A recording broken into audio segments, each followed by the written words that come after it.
d'abord, nous allons commencer par une petite définition.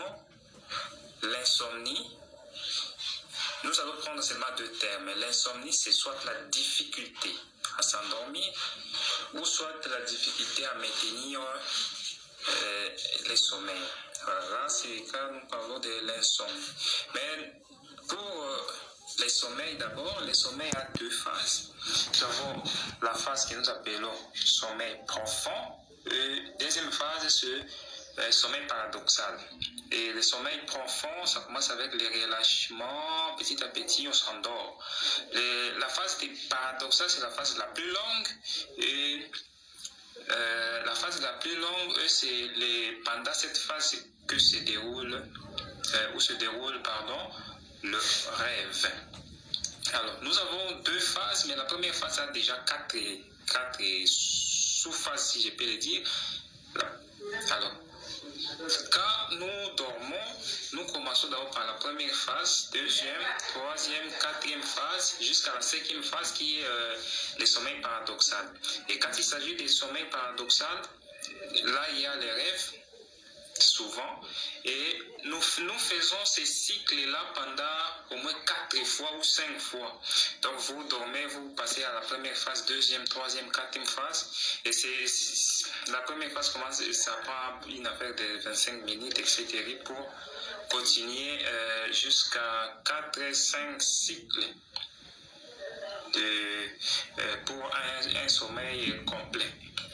Alors, le rôle des sommeils, c'est d'abord pour les sommeils profonds, c'est pour réparer des fatigues physiques. Là, il s'agit de sommeil profond. Le sommeil paradoxal, c'est pour se réparer les fatigues psychiques, les fatigues psychologiques. Et là, c'est le sommeil paradoxal qui vient réparer ça.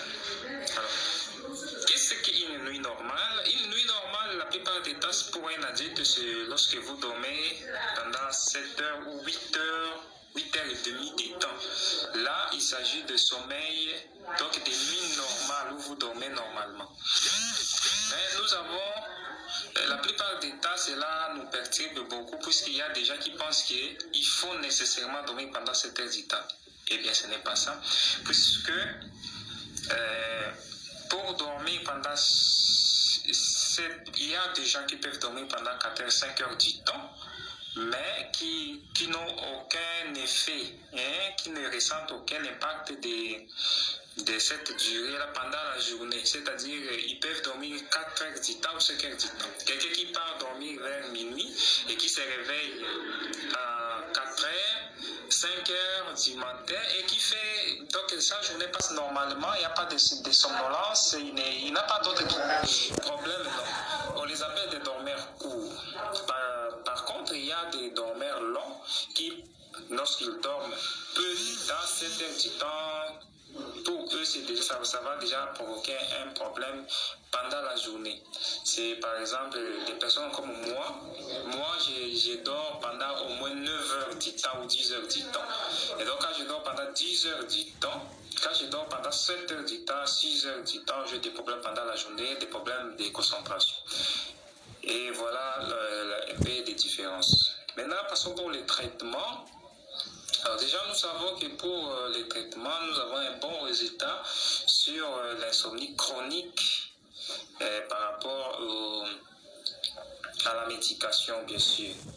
Et les traitements psychologiques semblent plus efficaces quand il s'agit de l'insomnie qui sont déjà chroniques. Mais quand c'est l'insomnie aiguë ou transitoire, et alors là les médicaments sont plus efficaces et ça peut réparer les problèmes. Alors, le problème aussi avec les médicaments, c'est que les médicaments peuvent créer de la dépendance. Les somnifères qu'on donne, ça peut créer de la dépendance. Une fois que vous n'avez pas pris ces médicaments-là, vous n'arrivez plus à dormir. Et là, c'est le problème avec les médicaments. C'est pour cette raison-là que nous préférons maintenant, au lieu de prendre les médicaments chaque fois, alors on suit la psychologie, on suit un psychologue avec des psychothérapies qui ont des résultats probants au long moment. Alors, comment cela se passe? Il y a 8 séances 8 séances de traitement qui dit à peu près 2 mois. La plupart du temps, je dis aux gens que le traitement psychologique, il s'agit de transformer, de modifier les comportements et puis il ne faut pas vous attendre à ce que cela se passe pendant une journée, pendant une semaine et que vous retrouvez tout votre état. Non, ça va prendre du temps. Et donc, dans le cadre de l'insomnie, ça prend à peu près 2 mois avec quelques 8 séances de traitement. Alors, au début, on commence par l'observation. Comment se passe l'insomnie? À quel moment vous vous réveillez? Est-ce que l'insomnie se trouve au début? Lorsque vous partez dormir, c'est à la fin, au milieu, on parle l'observation.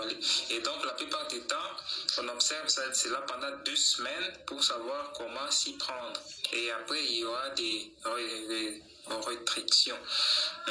C'est-à-dire, on va essayer de réduire votre sommeil. Tout cela se passe avec des calculs pour savoir comment modifier les comportements et après il y aura augmentation, c'est-à-dire vous avez le problème de sommeil, vous n'arrivez plus à dormir, on observe pendant 2 semaines comment cela se passe. Après on commence à réduire le sommeil, après on va commencer à ajouter 15 minutes et puis après 2 mois et avec d'autres techniques psychologiques, oui, il y a des agendas, il y a des traitements sous-jacents, on peut traiter l'anxiété. Par exemple, il y a des gens qui ont déjà associé le fait de dormir dans les lits avec l'insomnie, c'est-à-dire ils pensent que lorsque je pars sur les lits, je ne vais plus dormir. Et c'est la majorité des personnes là qui, lorsqu'ils se retrouvent sur le divan, sur le fauteuil, ils s'endorment facilement. Mais quand ils partent au lit, rien du tout. Et alors, il faut déjà retravailler tout ça. Il faut apprendre l'hygiène des vies, l'hygiène pour le sommeil. Et on apprend ça déjà dès le début des traitements. Après, on va faire des calculs pour savoir comment retrouver l'état normal. Et le résultat montre que le traitement psychologique c'est efficace. La plupart des personnes qui viennent suivre des psychothérapies concernant l'insomnie, ils ont, après les 2 mois de traitement, ils recouvrent leur sommeil normalement, ils n'ont pas de problème concernant l'insomnie. Voilà, merci pour aujourd'hui. Nous allons arrêter là et nous allons continuer la fois prochaine. Merci pour avoir visualisé. Pour la présentation, vous savez déjà que c'est le psychologue. Kato, c'est mon nom et nous sommes toujours en Kisangani.